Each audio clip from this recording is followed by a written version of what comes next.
Anton Gordon ametua rasmi katika klabu ya FC Barcelona baada ya kufunga magoli 39 katika klabu ya Newcastle United, akiwa alijiunga na klabu ya Newcastle United kutoka mwaka wa 2023.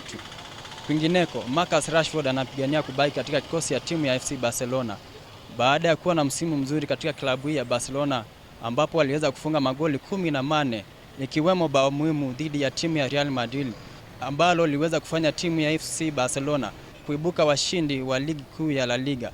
Nikiripotia runinga ya Ite kutoka mji wa Nairobi, jina langu ni Michael Maundu. Waziri wa Afya Aden Duale amewahakikishia Wakenya kuwa serikali imeweka mikakati bora kuzuia virusi hatari vya Ebola kuingia nchini kupitia kwa serikali yake. Akizungumza baada ya maadhimisho ya siku ya Waislamu, alisema kuwa wasafiri wanaotoka Demokrasia ya Kongo na Uganda wanapitia ukaguzi mkali wa kiafya, huku ufuatiliaji zaidi ukiongezeka katika viwanja vya ndege na mipaka yote. Eric Kalua, taswira ya runinga ya iTech kutoka kaunti ya Nairobi.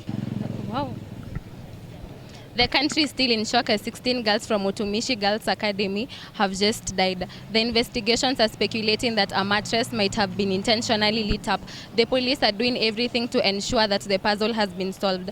Reporting from High-Tech TV in Gilgil, I'm Melita Achieng. Naam, asante sana Bwana Mulusa Norris na kupata kwa njia iliyo bora zaidi, nikiwa nimekita kambi katika mji wa Kitengela, kaunti ya Kajiado. Ili ni kufuatia maandamano yaliyoshuhudiwa katika mji huu na taifa nzima la Kenya kufuatia ongezeko la bei ya mafuta.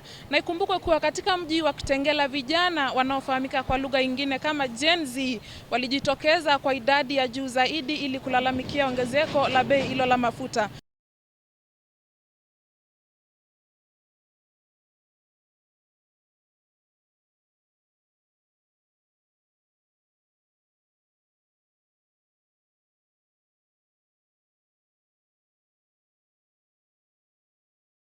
Ni maandamano ambayo yalileta maadhari makubwa kwa wafanyabiashara, kwa waendeshaji magari.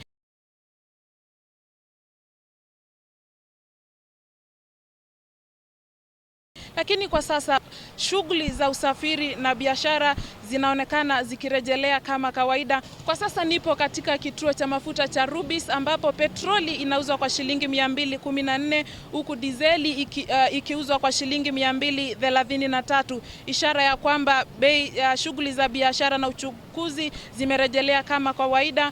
Kwa sasa katika mji wa Kitengela hali ni ya utulivu, biashara zinaendelea na kujashuhudiwa vurugu zozote kufikia sasa. Sina la ziada, naregesha kwako studioni nikiripotia runinga ya High-Tech kutoka mji wa Kitengela, kaunti ya Kajiado.